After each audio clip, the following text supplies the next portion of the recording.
Hello. With me I have Dr. John McDade, who's a lecturer in theology in St Mary's University College in Twickenham. And I want to speak to John about an area that he's very interested in, unbelief.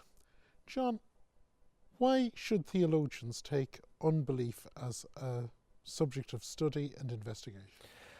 Because I think unbelief might be one of the products of Christian culture. It might be something that's been generated from within the kind of Christian culture we have in the West. It's a mistake, I think, to think of unbelief as something that comes from outside and is generated outside the Christian theological and religious worldview. One of the things that struck me is the way in which it's the part of the Western Christian church that has generated a very strong secularism. And I wonder whether there's a connection between the kind of religion that Western Europeans have developed and the kind of unbelief or atheism that's emerged in that particular culture.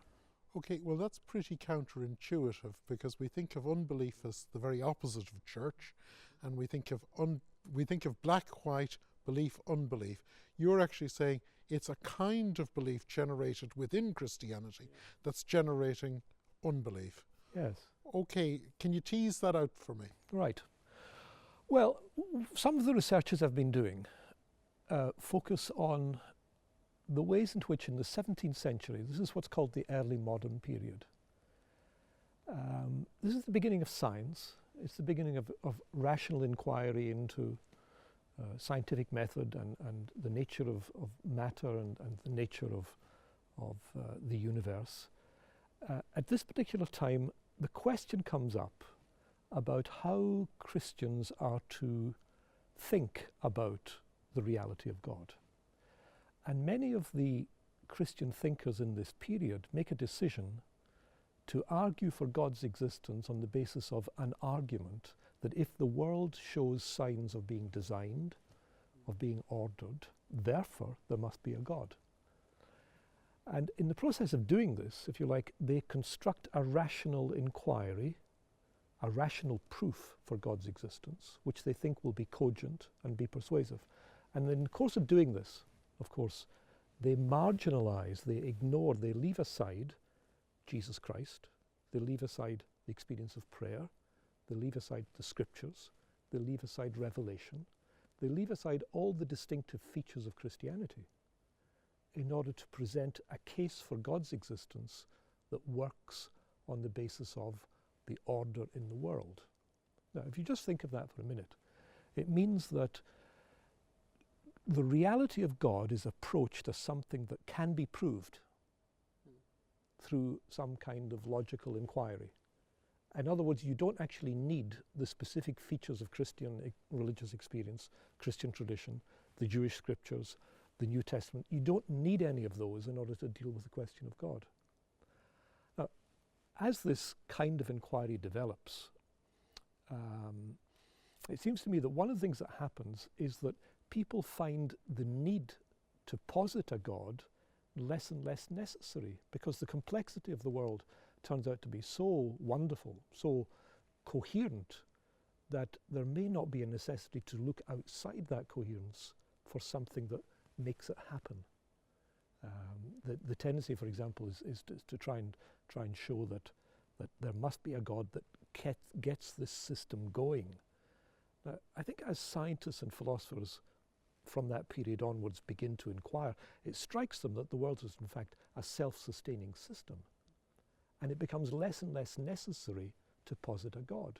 So consequently, one of the arguments is that Christian theology, by the way it posits this proof for God's existence, actually lays the basis for unbelief, because it generates a kind of argument, it generates a way of dealing with the question of God that in the end proves unnecessary, and in fact leads people to think that there may not be a God at all.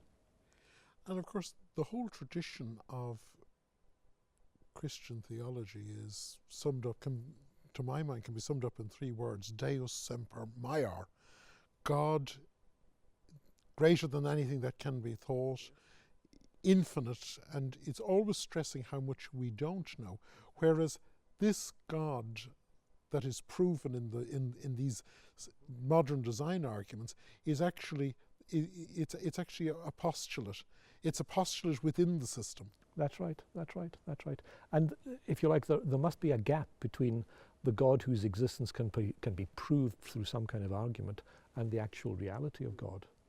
If you like, it's a concept of God, and from a very strict point of view, and I think you're pointing to this, there can be no concept of God, because God is always beyond the categories, the metaphors, the images, the language, all those things. But there's a way in which a particular rational treatment of the question of God actually pins God down with astonishing clarity. One of the striking things at the moment is the clarity with which atheists are, especially some of the public atheists, are able to say definitely that there is no God. Yes. As though there is a clear enough understanding of the nature of God to be able to affirm this.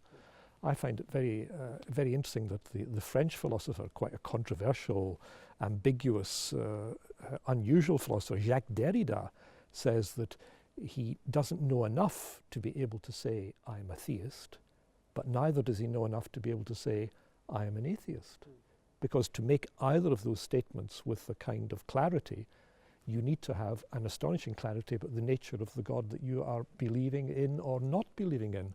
And so there's a way in which the discussion about God is actually being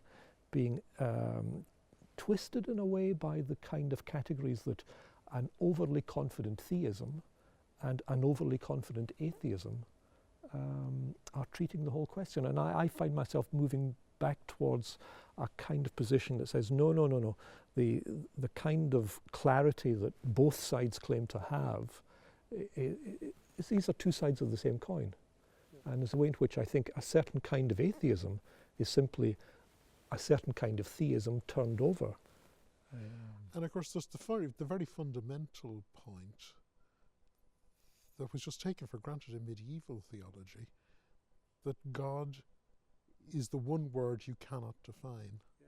The moment you define, the very act of definition falsifies the reality. Absolutely. And so the great formula from Augustine, si comprehendis non est Deus. If you understand, it is not God.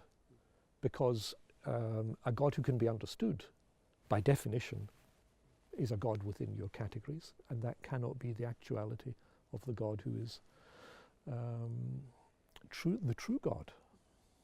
And of course, you mentioned the early modern scientific period. Of course, is that how you interpret the famous outburst of Pascal? Yes. Well, Pascal is one of the people in the 17th century who diagnoses this, because he describes deism, and deism would be an approach that says, well, God has a relationship with the world at the very beginning, sets the whole thing in motion, like a clockmaker who assembles the elements, sets it going, and after that he withdraws. And Pascal says that deism is nearly as bad as atheism, because it deals with the wrong kind of understanding of the relationship